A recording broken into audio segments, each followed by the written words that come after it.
자, 오늘은 로마서 8장 18절 말씀부터 말씀을 볼 겁니다. 그런데 여태까지는 다루지 않았던 주제가 나와요. 바로 그것은 이제 우리가 먼저 전제가 되어야 되는 게, 여러분, 이제는 우리가 하나님의 자녀다, 하나님의 아들이 된다, 하나님의 딸이 된다. 이게 어떤 의미인지는 아셨죠? 예, 아셨을 거라고 믿어요. 그래야 다음 진도를 나갈 수가 있으니까.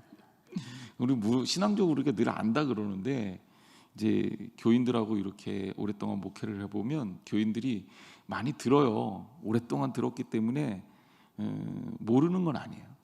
그런데 확실하게 이거다라고 배운 적이 없어서, 그게 이제 여러분들이 이렇게 직접 물어보면 갑자기 맞나? 틀리나? 막 이게 헷갈리는 거예요. 근데 우리가 이제 로마서를 배우면서 여러분 그런 것들을 다 하나하나씩 딱 그림을 확실하게 그리세요. 제가 성경에 없는 거는 절대 안 가르쳐요. 그리고 혹시 애매한 거나 논쟁이 있는 것은 논쟁이 있습니다, 애매합니다, 전제를 하고 가르쳐요. 그러니까 여러분들이 이 기회에 잘 배워두시라고요. 그러면 신앙적인 기초가 이렇게 다져지잖아요. 그러면 이게 흔들림이 없는 기초가 돼요. 제가 여러분들하고 우리 교인들하고 하고 싶은 것 중에 하나가, 제일 먼저 하고 싶은 것 중에 하나가 바로 이 신앙의 기초를 만드는 거예요. 그래서 잘못된 신앙, 또 하나님이 기뻐하지 않는 삶, 이런 것들을 우리가 떠나고 하나님이 기뻐하시는 모양의 삶을 갖출 수 있는 것, 이게 우리가 해야 할 첫 번째 작업입니다. 물론 여러분들이 기존에 많이 해오셨지만 이제 그것들을 확고하게 만들어서 명확하게 만들자고요. 자, 지난 시간까지 우리가 봤던 게 뭐냐면, 우리가 하나님하고 관계를 맺을 때 구약적 관계에서 신약적 관계로 넘어오면서 달라진 게 있더라. 구약적 관계는 뭐였어요? 하나님은 왕이시고 우리는 하나님의 백성이에요. 이게 이제 기본이고, 그 언약적 관계의 핵심은 계명이었어요. 율법이었어요. 그러니까 이 율법을 통해 계약을 맺은 거예요. 율법을 통해 계약을 맺다 보니까 우리는 어떤 삶을 살아야 되냐면, 율법을 따르지 않으면 이 계약을 위반한 사람이 돼요. 그러니까 이 계약을 위반한 사람이 되면 율법에 매일 수밖에 없는 거예요. 여기에서 구약적 삶의 한계가 드러나요. 왜냐하면 율법에 매이게 되니까 율법을 다 지킬 수 없는 우리들이 죄인이 될 수밖에 없고, 죄인이 된 우리는 하나님의 은혜보다는 하나님의 엄격성에 의해서 늘 정죄당할 수밖에 없는 존재가 된단 말이에요. 역으로 율법을 다 지켰다고 생각하는 사람들은 다른 사람을 정죄하기 시작해요. 나는 자격을 얻었고 나는 통과했으니까 너희들은 아직 통과하지 못한 사람들이라는 기준이 생겨버린 거죠.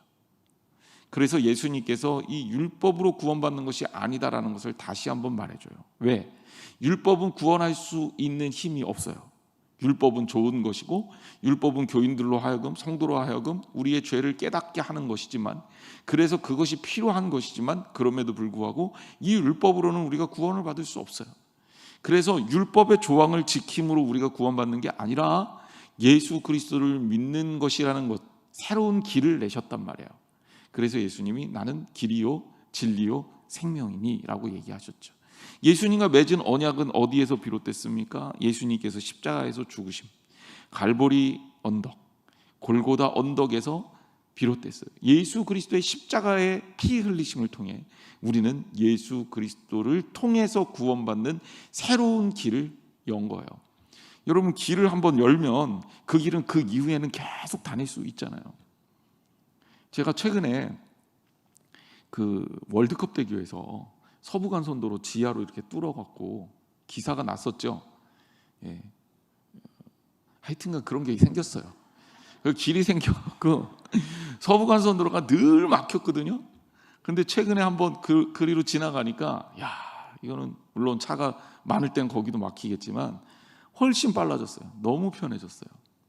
길을 뚫기는 어려워도 길을 한번 나면 그 다음은 그 길로 계속 다닐 수 있어요. 그렇죠? 그럼 우리 가까운 데로 합시다. 여기 동부간선도로를 할게요. 동부간선도로 공사하느라고 오래 걸렸죠.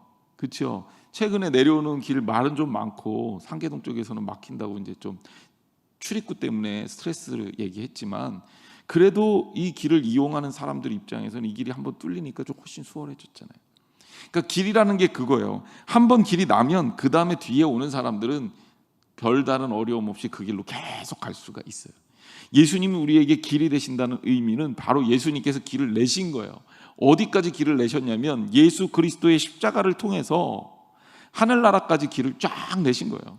그러니 우리는 예수 그리스도의 십자가의 문을, 톨게이트를 통과하기만 하면 하늘나라까지 쫙 갈 수가 있는 거죠. 이게 구원의 역사고 기적이에요. 근데 이 길을 내는 사람이 정말 어렵잖아요. 그러니까 예수님이 우리가 낼 수 없는 길을 내신 거예요. 그러니까 예수 그리스도의 은혜로 우리가 이 길을 다닐 수가 있게 된 거예요. 하나님과 교제할 수 있게 된 거예요. 기도할 때마다 우리가 예수 그리스도의 이름으로 기도합니다 라고 얘기한 것은 내 능력, 내 실력으로는 하나님과 교제할 수 없지만 그리스도를 통하면 우리가 교제할 수 있습니다 라는 고백을 하는 거예요. 그러니까 예수 그리스도의 이름으로 기도합니다가 빠지면 이거는 진짜 기도가 될 수가 없는 이유가 여기에 있는 거예요. 그러면서 바울은 우리에게 설명하기를, 예전에는 너희는 하나님은 왕이고 너희는 백성이고, 백성이 왕이 얼마나 어렵습니까? 그런데 그 관계가 이제 새롭게 바뀌었다. 그리고 그 바뀐 관계는 뭐냐? 너희가 이제 하나님의 양자가 된 거다, 자녀가 된 거다, 이렇게 얘기를 하고, 실제적으로 지난 시간에 우리가 배웠지만 무슨 얘기까지 했냐면, 그러므로 너희는 하나님의 유업을 이을 뭐가 됐다? 상속자가 됐다. 상속자가 됐다라는 것은 이제 우리가 부자가 됐다는 걸 얘기해요. 하나님 나라에서의 부자가 된 것. 그래서 부족함이 없이 살 수 있는 자격을 얻게 된 거예요. 어디에서? 하나님의 나라에서. 그러니까 이건 너무너무 기쁘고 즐거운 일이죠. 로또 맞은 것보다 더 좋은 일이에요. 예, 그러니 여러분 그 기쁨을 누리시기를 주님의 이름으로 축복합니다. 자, 이 모든 문제의 원인으로부터 한번 거슬러 올라가 봅시다. 제일 먼저 이 문제를 만든 존재가 있어요. 누구예요? 우리가 누구 때문에 이렇게 힘들게 되죠? 그렇죠. 누구 핑계 대기는 좀 그렇지만 아담 때문에 그래요. 아담이 에덴 동산에서 범죄했습니다. 그 바람에 에덴에서 살 수 있는 우리들이 에덴을 벗어나면서 소위 말해서 유한한 인생으로 살 수밖에 없었어요. 그래서 우리에게 수명이 생겼고, 우리에게 일하지 않으면, 그리고 먹지 않으면 살 수 없는 존재가 된 겁니다. 자, 바울은요, 그냥 이것만으로 끝나는 게 아니라고 설명해요. 하나님께서 만드신 완벽한 질서 속에 있던 에덴 동산. 에덴 동산은 부족한 게 없어요. 그 얘기는 뭐냐면 완벽한 질서를 가지고 운행이 되는 곳이에요. 그런데 그 에덴 동산에서 탈출을 내쫓긴 우리들은 이 세상 속에서 살 수밖에 없는데, 이 세상 역시 유한한 세상이 되어버렸어요. 그래서 여기 이 바울은 오늘 읽은 본문에서 무슨 얘기를 하냐면, 모든 피조물은 구원을 기다리고 고대하고 있습니다 라는 얘기예요. 그러니까 오늘은 무슨 얘기를 할 거냐면, 신학적으로는 이것을 환경신학 또 혹은 생태신학이라고 얘기를 하는데, 그렇게 불리우는 우리 크리스찬들이 이 세상과의 관계 속에서 어떤 위치에서 자리 잡고 어떤 이해를 가지고 살아야 되는지를 정리하겠습니다. 사실은 이것은 우리가 교회에서 그렇게 많이 다루지 않아요. 왜냐하면 우리가 그렇게 실감하지 않는 상황 속에 있잖아요. 예를 들면 뭐 자연이 조금 훼손됐다, 다쳤다, 그래서 내가 지금 어떻게 크게 문제가 되는 게 아니었단 말이에요, 그동안에. 그런데 이제 이게 우리에게 이렇게 압박처럼 다가왔어요. 세상에 없던 바이러스도 생기고, 세상에 없던 홍수도 나고, 지진도 나고, 전혀 예상하지 못했던 그런 어떤 이 자연의 문제 때문에 인간이 오히려 굉장히 위험에 노출되고, 우리 사실 굉장히 위험한 상황 속에 살고 있는 거 맞아요. 왜냐하면 우리가 가지고 있는 무기들, 폭탄들만 터져도 지구는 진짜 그냥 끝나는 거예요. 그러니까 우리의 이 생명이라는 것이 인간의 욕심에 의해서 얼마나 많이 위협을 받고 있는지를 우리가 좀 이해해야 되고, 그 관계 속에서 우리가 살아가는데 필수적인 요건들. 자, 천지 창조를 하실 때 하나님이 사람을 제일 나중에 만드셨죠. 그 얘기는 뭐냐면 하나님께서 인간을 위해서 모든 환경을 조성하신 거예요. 이렇게 생각하면 돼요. 혹시 물고기를 키우시는 분들 계세요? 예, 손은 안 드시는 것 같으니까 그러면 키운다 치고, 이제 우리 집에 어항을 갖다 놓기를 원해요. 수족관을 좀 조그만 거를 만들어 놓고 싶어요. 저도 게을러서 그런 거 잘 못합니다. 자, 그럼 순서를 어떻게 해야 돼요? 마트에 가서 수족관을 산다. 그 다음에 어떻게 해요? 물고기를 산다? 그럼 어떻게 될까요? 물고기 못 키워요. 바로 죽어요. 그러면 제일 먼저 해야 되는 게 수족관을 사고 물고기가 살 수 있는 환경을 조성해야 돼요. 그렇죠? 그 수족관에다가 모래도 깔고 자갈도 깔고, 그 다음에 공기를 넣어주는 그런 장치도 사고, 물 온도도 맞추는, 예를 들면 물 온도에 민감한 열대어들이 있으면 물 온도도 맞춰서 그 온도도 뜨겁게 해주는, 또 혹은 차갑게 해주는 그런 어떤 장치도 필요해요. 그리고 거기에 이끼를 방지할 수 있는 모든 약도 하고, 그 다음에 또 필요하면 물고기의 사료도 준비하고, 다 준비가 끝난 다음에 제일 나중에 뭘 넣어요? 제일 나중에 다 갖춰지면 그 다음에 물고기를 넣는 거예요. 그런 순서로 안 하면요, 물고기가 오래 못 살아요. 하나님이 왜 인간을 마지막에 창조하셨냐? 거기에 원리가 있어요. 첫째 날 뭐 하시고, 둘째 날 뭐 하시고, 셋째 날 뭐 하시고, 넷째 날 뭐 하시고, 뭐 성경 퀴즈대에 나가서 이거 외웠던 적이 있는데, 그럼 어떤 거 맨날 그런 거는 볼 때마다 까먹어요. 뭐 순서가 중요한 건 아니지만, 그래서 하나님께서 이렇게 만드시고 맨 마지막에 사람을 만드셨단 말이에요. 왜? 이 모든 것들이 우리 인간들을 위해서 하나님께서 가꾸신 환경이에요. 우리는 하나님의 피조물입니다. 하지만 피조물 중에서도 하나님은 우리를 특별하게 대하셨어요. 자, 보세요.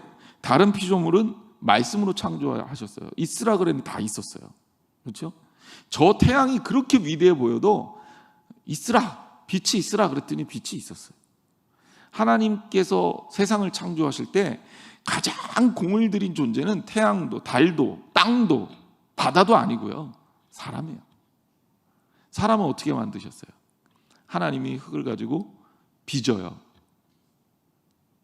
빚어서, 생각해 보세요. 요즘에 기계로 만드는 게 비싸요? 손으로 만드는 게 비싸요? 우리는 핸드메이드예요. 그 다음에 만든 사람의 능력이 좌우하죠. 예를 들자면 똑같은 그림을 그리는데 제가 그린 그림하고 세계 최고의 화가가 그린 그림하고 어떤 그림을 더 쳐주겠습니까? 대답을 잘 하셔야 돼요. 제가 서운할 수 있어요. 우리 교인들에게는 제가 그린 그림이 더 귀하겠지만, 안 그렇죠? 어쨌든 누가 그렸냐에 따라서 그림 가치가 달라지잖아요. 그렇죠? 그러니 하나님께서 손으로 만드셨단 말이에요. 그러니 인간이란 존재가 얼마나 귀하냐고요. 여러분 따라합시다. 나는 귀한 존재입니다.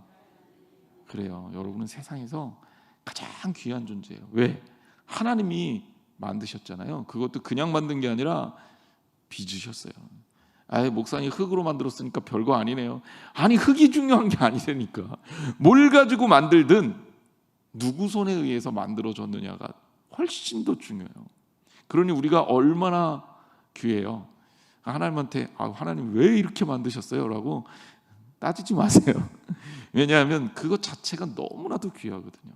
그 다음에 만들 때 그냥 만든 것도 아니에요. 우리를 누구를 따라서 만들었어요? 하나님의 형상을 따라서. 하여튼간 뭘 만들래도 좋은 거 보고 만들어야 가치가 있지. 별로 좋지 않은 거 보고 만들면 그 가치가 있겠어요? 마이클 조단 피규어 이런 거는 팔려도요, 이승무 피규어 이런 건 안 팔려요. 하나님이 당신의 형상대로 우리 인간을 만드셨어요. 그러니 우리가 아까 얘기했던 그 귀함에서 더하기 더 귀함이 있는 거죠. 그런데 그걸로 끝난 게 아니에요. 하나님이 다 만드시고 그리고 그 코에 생기를 불어넣어 주셨어요. 이 생기라는 단어가 히브리어로 루아흐라는 단어예요. 루아흐는 나중에 신약시대의 언어로 따지면 투뉴마라는 단어로 쓰입니다. 하나님의 생기가 불어넣어짐으로 우리는 영적 존재가 된 거예요. 근데 이게 어떤 의미가 있느냐? 하나님의 생명을 나눠받은 거예요. 우리가요. 그러니까 우리가 얼마나 귀한 존재입니까? 개가 영물인 것 같고 고양이가 영물인 것 같고 오랑우탕이 영물인 것 같고 대단한 동물 같고 돌고래가 대단한 것 같지만 개들은 하나님의 형상에 따라 지음받지도 않았고 걔네들은 하나님의 생기를 이어받지도 못했어요. 개들은 하나님께서 우리 인간을 위해 주신 이 세상의 질서 어린 피조물 가운데 하나예요. 그러니까 여러분들은 너무너무 귀한 분이고 그리고 가장 중요한 하나님의 작품이다. 여러분들 그걸 잊지 말아야 돼요. 그러니 우리가 하나님이 주신 이 하나님께서 만드신 이 우리가 가지고 있는 나라는 존재를 여러분 귀중하게 여길 줄 알아야 돼요. 나는 왜 이렇게 못났어? 왜 나는 쓸모가 없어? 나는 왜 이렇게 부족해? 하나님께서 기뻐하지 않아요. 여러분은 귀한 존재. 자, 그런데 중요한 건 뭐냐면 그러면 다른 피조물들은 중요하지 않을까? 옛날에 성경을 오해하는 사람들이 있었어요. 하나님께서 우리 인간들에게 만물을 어떻게 하라 그러냐면 다스리라 그랬어요. 자, 다스린다라는 얘기는 무슨 의미입니까? 잘 관리하고 잘 가꾸고 잘 키우고 잘 공존하라는 얘기예요. 그렇죠? 다스린다 그래놓고 다 없애버리고 다 파괴해버리고 다 망가뜨려버리고 이거는 다스리는 게 아니죠. 이거는 망가뜨리는 거죠. 제가 열심히 작업을 해놨는데 우리 아들이 와갖고 이 작업을 다 망쳤어. 그러면 이거 잘한 거예요? 잘못한 거예요? 하나님께서 이 세상을 우리를 위해서 잘 만들어 두셨는데 인간들이 자기들이 잘났다고 이걸 다 망가뜨려요. 이거 잘한 거예요? 잘못한 거예요? 잘못한 것이시고 어마어마하게 잘못한 거예요. 왜냐하면 하나님의 작품을 망친 거니까. 하나님은 우리로 하여금 그것들을 활용하고 사용하고 선용할 것을 얘기하지 공존할 것을 얘기하지 세상을 파괴할 것을 말씀하지 않았어요. 그런데 마치 이 땅을 다스리라는 명령을 내 마음대로 해도 된다고 착각하는 사람들이 이 지구를 다 망쳐버리고 만 겁니다. 하나님은 세상을 얼마나 정교하게 만들었냐면 이 세상은 자연 자체로 순환하고 그리고 이 자연 그 자체로 질서를 완벽하게 갖추도록 만들었어요. 매일 저렇게 더럽게 만드는데도 어떻게 땅속에서는 그렇게 깨끗한 물이 계속 솟고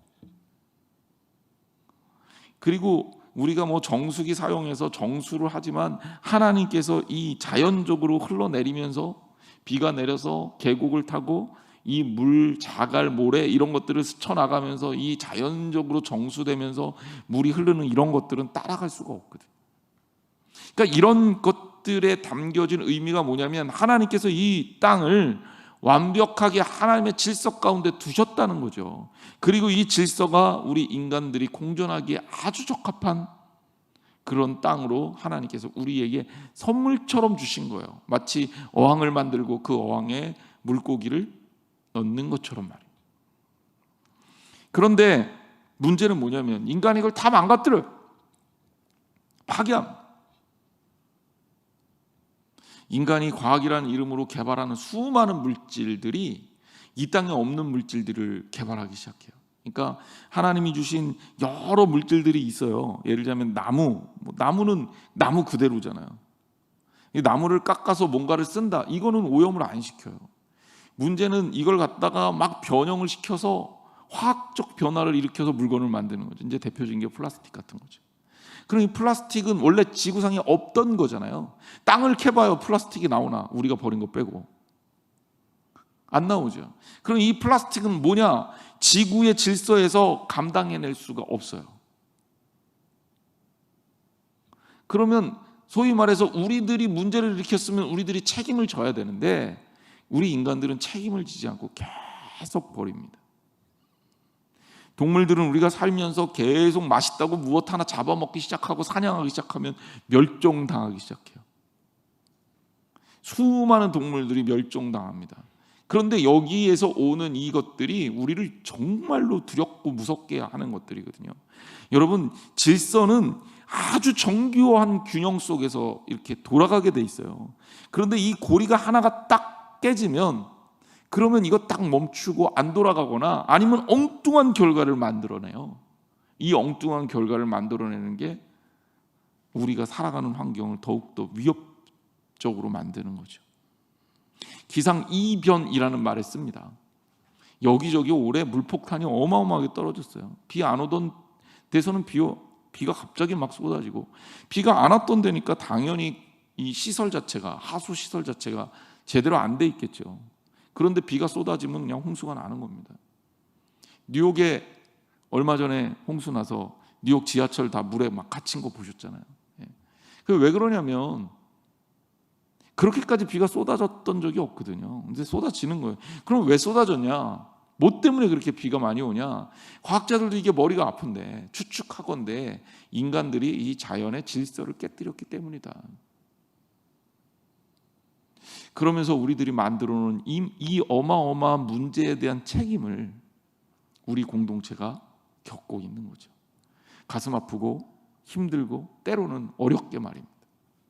이제 인간들이 깨달아서 환경을 보존해야 되겠다, 살려야 되겠다, 막 이런 운동들을 합니다. 근데 아직도 멀었어요. 이게 정상화가 되려면 아직도 멀었습니다. 급격하고 과격하게 줄여야 된다고 얘기를 해요. 안 그러면 위험하다. 걱정거리들이 참 많은 시대를 살고 있습니다. 그럼 성경은 뭘 하느냐? 이 바울 로마서 쓸 때만 해도 환경이 많이 파괴가 됐을까요? 별로 그랬을 것 같지는 않아요. 그때만 해도 뭐 자연에 없는 것들을 만들어내고 뭐 이런 것들은 아니었을 테니까 말이에요. 핵 폐기물 이런 거 나오지는 않았을 거 아니에요, 그 당시. 그런데 이 피조물들의 고통을 말합니다.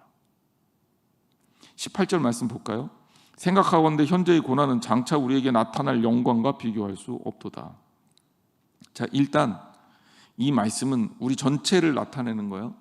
우리가 현재 고난을 당하고 있어. 여러분, 우리가 믿음 생활하면서도 때로는 고난을 당할 수 있어요.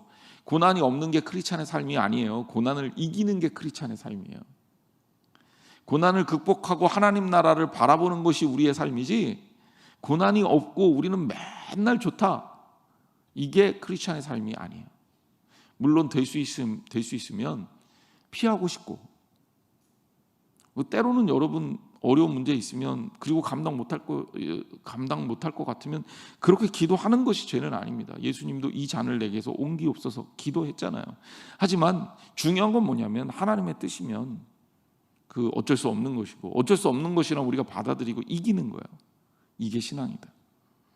자, 일단은 고난이 있다는 것이고, 그런데 이 고난 가지고 여러분 절망하지 말란 얘기예요. 왜냐하면 이 고난은 장차 우리에게 나타날 영광하고는 비교도 되지 않는다라는 얘기.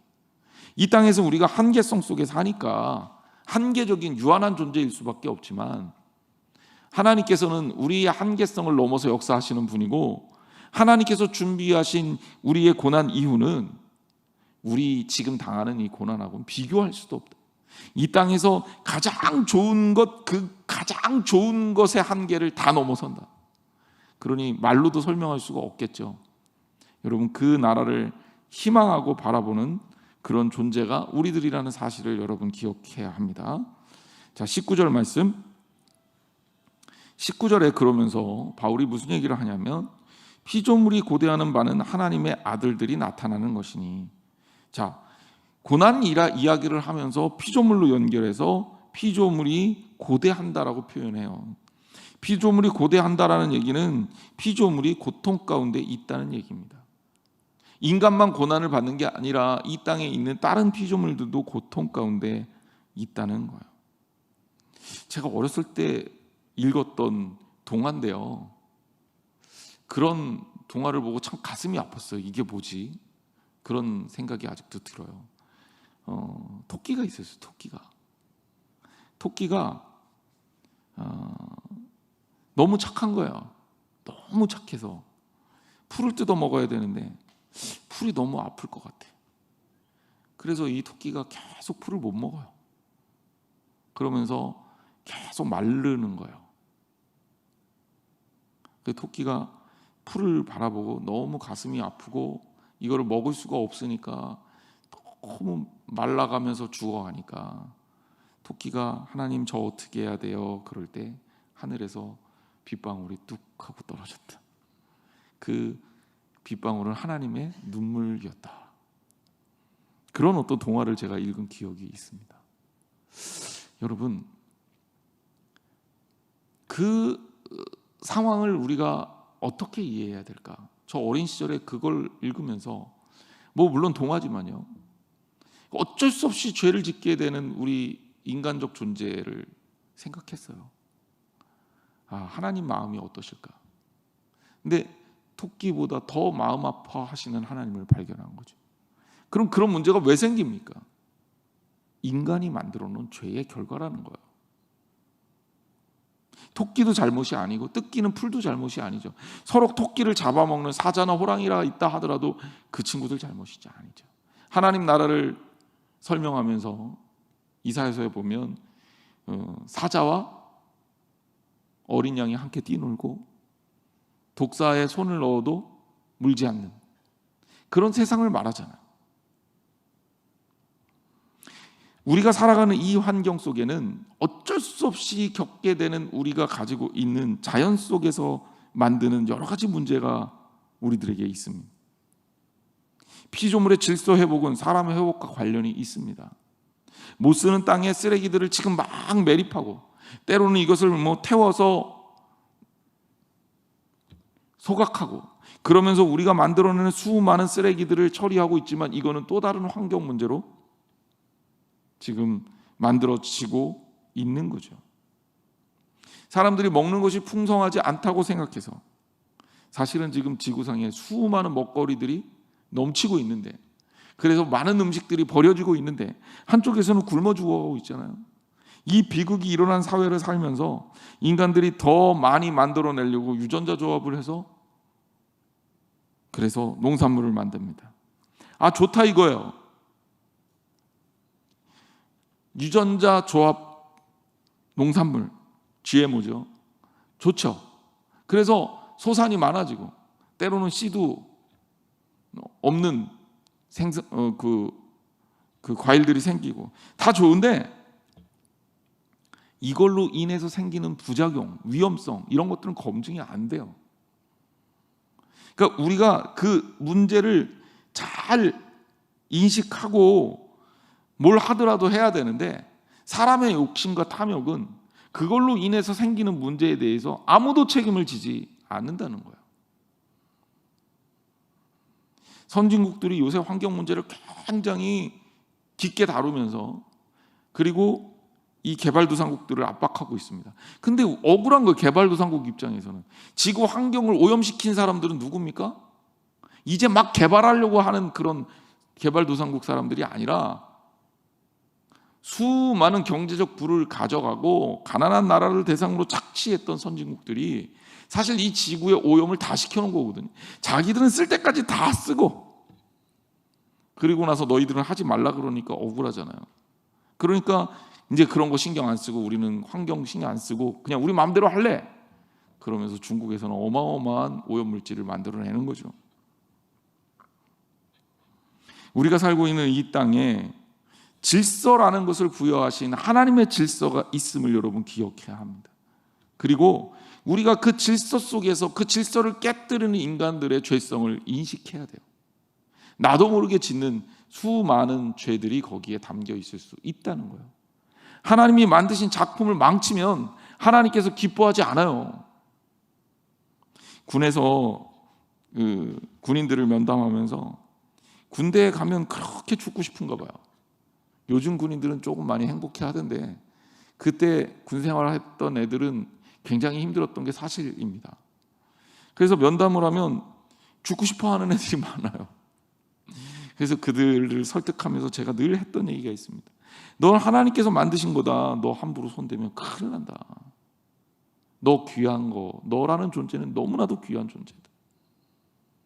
군에서 누가 너 간부가 혹은 네 고참이 너를 우습다고 생각해도 너 스스로 우습다고 생각하지 말아라. 그 친구들이 잘 몰라서 그런 거다. 여러분, 하나님의 만드신 작품이란 말이에요.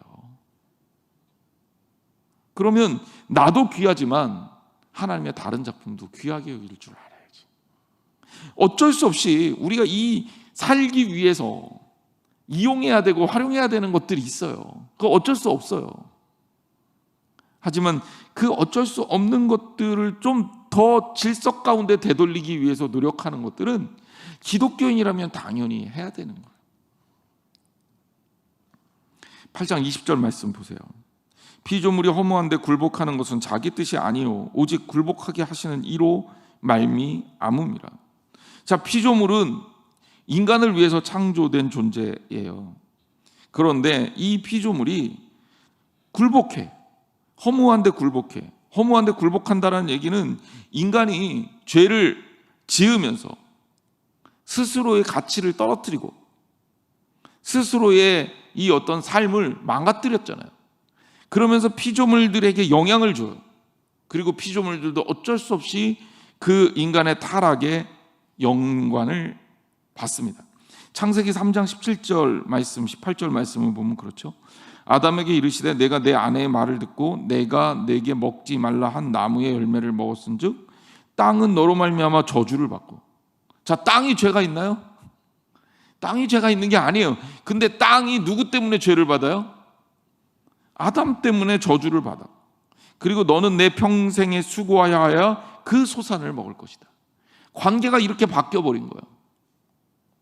그 전에는 그렇게 하지 않아도 됐는데 우리의 죄 때문에, 아담의 죄 때문에 땅은 저주를 받아서 우리는 이래야 그 소산을 먹게 된 거죠. 18절 땅이 내게 가시덤불과 엉겅퀴를 낼 것이다.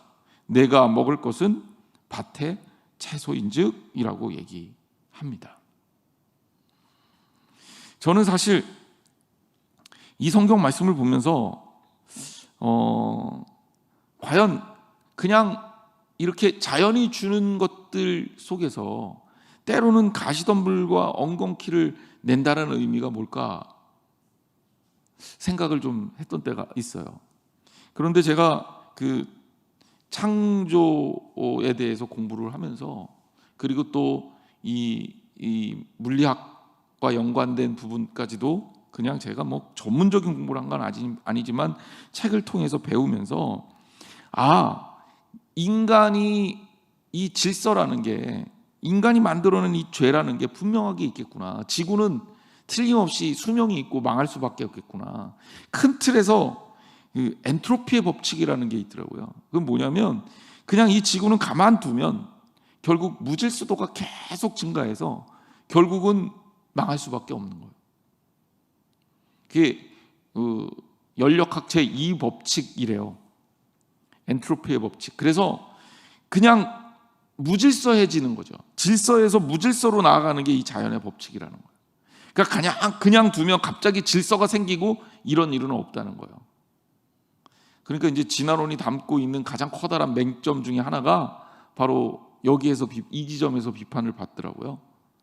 진화론이라는 게 뭡니까? 무질서에서 질서가 생겨서 생명이 생겼다라는 거라고 생각하는 거잖아요. 근데 하나님이 아니면 무질서에서 질서를 어떻게 만드냐고요. 우연히 그렇게 될 일은 없다는 거예요.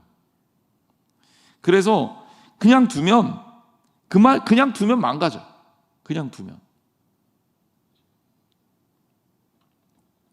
그래서 어쩌면 이 지구는 계속 아파지는지 모릅니다. 그러니까 여기가 왜 그렇게 되냐? 성경이 그대로 나오잖아요. 인간으로 인해서 땅이 저주를 받았어요. 그러니 이 저주받은 것은 그냥 두면 망가질 수밖에 없는 거죠. 그래서 우리가 그냥 두면 먹을 수가 없어요. 그만두면 살 수가 없어요. 밭을 갈아야 되고 곡식을 심어야 되고 물을 줘야 되고 관리를 해야 살 수가 있는 거예요. 무슨 얘기인지 아시겠죠? 만약에 그냥 둬도 우리가 충분히 먹고 살 수 있을 만큼의 이 소산물이 나온다면 그럼 얼마나 우리가 행복할까요? 그런데 땅이 저주를 받게 되면서 그런 일이 없어진 거예요. 그러면 땅은 이런 상황을 좋아하겠느냐? 아니죠. 8장 21절 말씀 보세요. 그 바라는 것은 피조물도 썩어짐의 종로로 탄 데서 해방되어 하나님의 자녀들의 영광의 자유에 이르는 것이니라. 하나님이 창조하신 그 피조물들도 썩어짐의 종로로 탄 데서 죄 가운데서 해방되기를 원한다. 인간처럼 영혼은 없을지라도 이들도 지금 고통을 받고 있는 거다. 지구도 아프다니까요. 우리들 때문에. 그래서 이들도 원하는 게 뭐냐면 결국은 이것에서 해방되어 하나님의 자녀들의 영광의 자유에 이르는 것이다 라는 겁니다. 아까 잠깐 인용을 했지만 이사야 선지자의 예언을 보세요. 그때 이리가 어린 양과 함께 거하며 표범이 어린 염소와 함께 누우며 송아지와 어린 사자와 살찐 짐승이 함께 있어 어린아이에게 끌리며 암소와 곰이 함께 먹으며 그것들의 새끼가 함께 엎드리며 사자가 소처럼 풀을 먹을 것이며 젖먹는 아이가 독사의 구멍에서 장난하며 젖된 어린아이가 독사의 굴에 손에 넣을 것이라.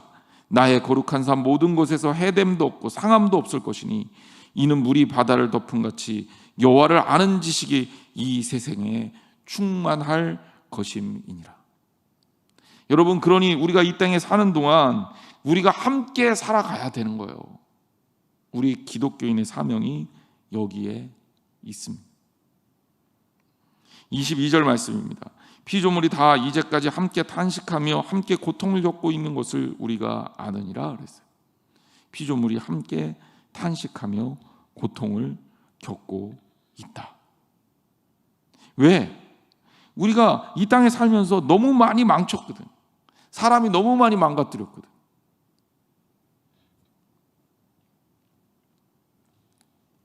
그리고 23절, 그뿐 아니라 또한 우리 곧 성령의 처음 익은 열매를 받은 우리까지도 속으로 탄식하여 양자될 것 곧 우리 몸의 속량을 기다리느니라. 결국은 피조물의 회복이 우리의 회복과 밀접한 관련이 있다는 거예요.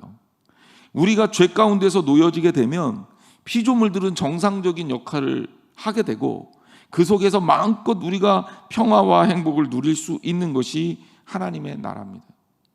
자, 하나님의 나라는 한마디로 하나님이 다스리는 나라예요. 그죠? 하나님의 나라는 여기 있다 저기 있다 할 것이 아니라 너희 안에 있다. 성경이 그렇게 되어 있잖아요. 너희 안에 있다는 얘기는 뭐냐면 하나님을 믿는 백성들의 마음 가운데 하나님의 질서가 회복되면 그 가운데 하나님 나라가 임한다는 거예요. 결국 우리가 궁극적으로 가는 하나님의 나라는 한마디로 얘기하면 하나님께서 다스리는 나라예요. 그리고 우리가 하나님의 통치를 인정하면 그것이 하나님의 나라의 모델하우스처럼 되는 거죠. 우리가 믿음의 공동체인 교회 공동체를 어떻게 만들어야 될 것인가? 여러분들은 어떤 교회 공동체를 그려야 될 것인가? 요즘에 교회론에 대해서 계속 얘기하고 있지만 궁극적으로 우리가 완성해야 될 교회는 바로 이 하나님의 나라의 모델하우스다. 우리가 이 땅에서 생명이 다하고 가는 그 하나님의 나라를 미리 경험할 수 있는 것이 교회여야 돼. 교회 나오는 것이 행복하고 교회 나오는 것이 기쁘고 성도들 간에 하나님의 다스리심을 확인하고 말이야. 그러니 인간적인 욕망과 욕구가 먼저 나와서 내가 하면 안 되는 말들, 내가 하면 안 되는 행동들을 하는 것은 하나님의 나라에 해가 되겠죠. 그러니까 우리가 그것들을 절제해 나가면서 노력하면서 하나 둘씩 만들어 나가는 게 바로 우리가 이루어야 될 이 믿음의 공동체다. 이렇게 이해하시면 됩니다. 중요한 건 뭡니까? 이것은 우리만의 회복이 아니라는 거예요. 우리들끼리만 잘 먹고 잘 사는 것이 끝나는 게 아니라 이것이 지속적으로 다른 사람들과의 관계에 있어서 또 다른 이들을 또 그렇게 변화시켜 나가야 할 책임이 우리에게 있고 사람뿐만 아니라 이 땅의 만물들이 그 회복을 바라고 있다는 얘기입니다. 사실 이 말씀을 쓴 사도 바울조차도 사실 이 당시에 뭐 그렇게 자연 환경 파괴 이런 문제 의식이 있었겠습니까? 그런데 여기에서 이 피조물들이 고통을 겪고 있고 그것을 통해 우리의 구원에 닿아 있다는 사실은 하나님의 창조를 분명하게 제대로 이해하고 있었기 때문에 할 수 있는 얘기죠. 24절 말씀, 우리가 소망으로 구원을 얻었음에 보이는 소망이 아니니 보는 것을 누가 바라리요? 그랬어요. 우리가 소망으로 구원을 얻었다. 그렇죠? 믿음과 소망 같이 가는 거라 그랬죠. 그렇지만 보이는 소망이 아니에요. 눈앞에 보이는 소위 말해서 이 땅에서의 소망, 이 땅에 보이는 물질, 이런 것들이 우리의 소망이 아니라는 거예요. 많은 사람들이 그렇게 얘기합니다. 아니, 보이지 않는 것들은 실제하지 않는 거야. 생각할 수 없는 거는 존재하지 않는 거야. 그러니 이렇게 오직 우리가 경험할 수 있는 거, 이것만 실제하는 거야. 이게 유물론입니다. 그냥 물질만 존재하는 거야. 근데 그게 아니라는 거지. 보이는 것 집착하면 집착할수록 결국 세상은 망가져. 그래서 보이는 것에 의해서 지배받을수록 우리 인간은 비극적이 된단 말이에요. 돈, 세상적 권력, 명예, 내가 추구하는 학벌, 스펙, 여기에 매달리면 결국 우리는 망가질 수밖에 없어요. 인간의 비극은 거기에서 다 만들어집니다. 권력을 가지기 위해서는 누군가가 권력에 휘둘리는 존재가 있어야 될 거 아니에요. 내가 물질적으로 풍요를 누리기 위해서는 누군가 가난한 사람이 생기잖아요. 당연한 겁니다. 부족함이 없는 것은 존재하지 않아요. 인간 세상에 영원한 것은 없어요. 그러니까 늘 누가 많이 가지면 누군가는 부족한 거야. 그리고 다 넉넉하다 하더라도 사람들의 욕심은 나보다 누가 더 많이 가지면 시기하고 질투할 수밖에 없어요. 그리고 내가 많이 가지면 거기에서 행복감과 만족감을 누리는 거죠. 그걸 추구해서는 우리 안에 평화는 있을 수가 없습니다. 그래서 성경은 말하는 거죠. 보이는 소망이 아니다. 그걸 추구하면 안 된다. 그건 진짜 소망이 아니다. 우리가 추구해야 될 것은 뭐냐? 25절 말씀 같이 읽겠습니다. 시작. 만일 우리가 보지 못하는 것을 바라면 참음으로 기다릴지니라. 그래요. 우리가 바라야 할 소망은 보지 못하는 것, 하나님의 나라 분명히 있지만 믿음으로만 알 수 있는 것, 이걸 바라는 거예요. 이 땅에서의 풍요와 성공이 아니라, 왜? 이 땅에서의 풍요는 우리가 삶이 끝나면 그냥 다 끝나는 거니까. 사람은 죽어서 이름을 남긴다 그러잖아요. 이름을 남기는 게 얼마나 허망합니까? 그런 생각 안 드세요? 이승무, 와, 이름을 남겼어. 후손이 제3대손, 4대손이, 야, 우리 할아버지는 진짜 훌륭한 분이었대. 아니, 근데 그게 뭐 그렇게 나한테 중요합니까? 그냥 그 이름뿐이지. 정작 이순신 장군은 우리 민족들이 이렇게 영웅으로 모시는 것도 잘 모를걸요. 사실 별로 의미가 없어요. 이 땅에서의 가치는 귀한 게 아니라는 거예요. 중요한 건 뭐예요? 하늘나라의 가치죠. 그래서 예수님 뭐라 그랬어요? 보화를 땅에 쌓아두지 말고 하늘의 창고에 모아두는 사람이 지혜로운 사람이라고 얘기했잖아요. 왜? 내 이름이 이 땅에서 알려지는 게 중요한 게 아니라 하나님께서 알고 계시는 게 중요하고 하나님 나라에서 대접받는 게 중요하다. 여러분, 그렇다면 우리가 보지 못하는 것들을 바라야 된다. 보지 못하는 하나님의 나라를 바랄 줄 알아야 된다. 그것은 어떻게 얻어지느냐? 참음으로 기다린다. 참음은요, 믿음과 연관이 있다 그랬잖아요. 믿음이 없으면 못 참아요. 믿음이 있으면 참을 수 있어요. 그래서 믿음과 인내와 소망은 다 같이 가는 겁니다. 뭉텅이에요, 뭉텅이. 그러니까 참음으로 기다리면서 우리가 하나님 안에서 구속되는 그때를 기다리면서 이 땅을 사는 거예요. 우리는 하나님 나라를 추구하는 사람이 되는 거죠. 오늘 말씀을 통해서 여러분, 우리가 어떻게 살아야 될지를 좀 더 진지하게 그리시기를 바랍니다. 우리는 우리 혼자 존재하는 사람들이 아니라 하나님이 만드신 이 세상의 질서 가운데 사는 존재예요. 그러니까 우리가 이 하나님이 만드신 질서를 즐기고 또 그 질서 가운데 혜택을 누리는 것은 죄가 아니지만 그것을 망가뜨리는 것은 하나님께서 기뻐하지 않는 거예요. 어쩔 수 없이 망가뜨리고 있는 부분들이 있잖아요. 노력을 해야죠. 왜냐하면 하나님은 아시거든. 어쩔 수 없이 하는 그 부분에 대해서 하나님은 아신단 말이에요. 하지만 그럼에도 불구하고 우리가 그런 부분에 대한 노력을 최선을 다해서 하는 것이 성도로서의 삶의 모습이다. 이것이 바로 하나님과 이 땅, 이 피조물, 이 생태계와 그리고 우리 인간과의 관계를 엮어주는 말씀입니다. 여러분, 오늘도 여러분들이 살아가면서 여러 가지 상황 속에서 직면하는 환경 속에 최선의 노력을 다하세요.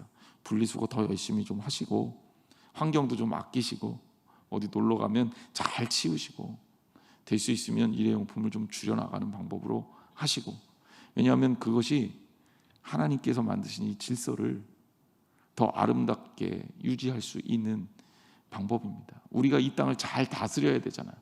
이 땅을 잘 망가뜨리지 말고, 여러분, 하나님 안에서 하나님의 뜻대로 오늘로 더욱 아름다운 삶을 살기를 주님의 이름으로 축복합니다.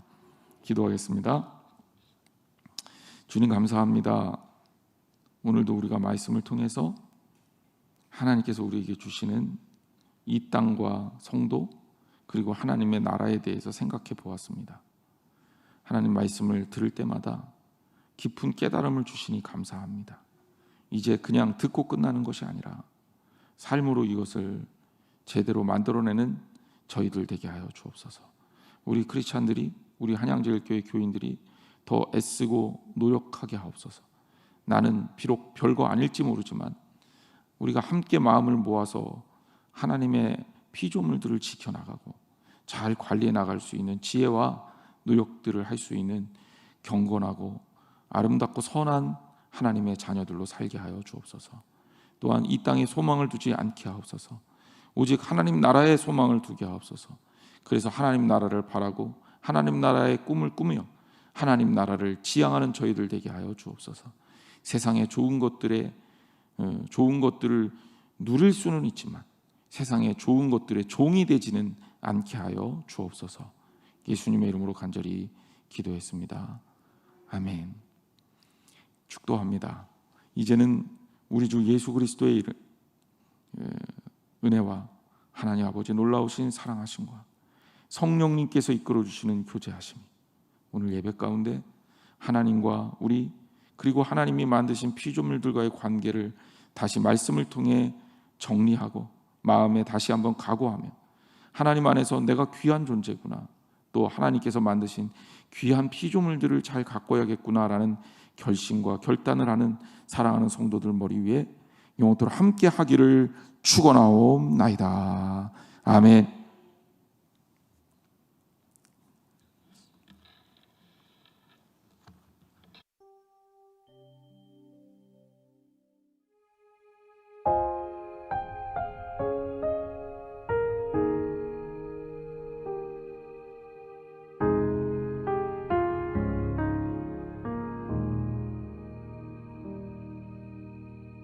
내 백성이 나를 떠나